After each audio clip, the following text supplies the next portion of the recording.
Hey everyone, this is a quick tutorial on Chrome extension I built called System Searcher. The idea behind this was that if you need to search multiple websites at the same time, this should save you a couple steps. So in this example, I'll just say I'm searching for chairs. I actually built this extension because I'm moving and I got tired of going to these sites for comparing prices. So you can see Target, Walmart, and Amazon have all done a search on their website for the word chairs.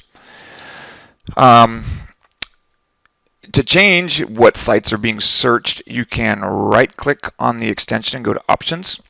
And you'll see here I've got the three that we just saw pop up in the list here. Now you can't just put in Walmart.com. You actually have to use their site's specific syntax, but it's actually very easy to acquire. And then you have to use 1, 2, 3, 4, 5 as basically the search tool. So I have a couple examples down here if you want to paste some in. So here's Overstock. If you wanted to include Overstock, just make another line and enter it there. But let's say we wanted to find one that's not listed here, which I'm sure you'll want to know. So if we go to, let's say Yahoo. So Yahoo. And if you wanted to, again, all you have to do is type in 1, 2, 3, 4, 5, hit enter.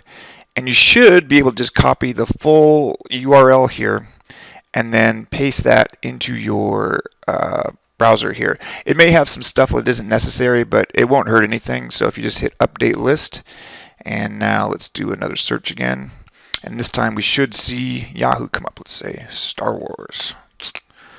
And Yahoo's come up, and sure enough, Star Wars. So you can customize this to what you like or what you search for a lot, but I hope you find it useful.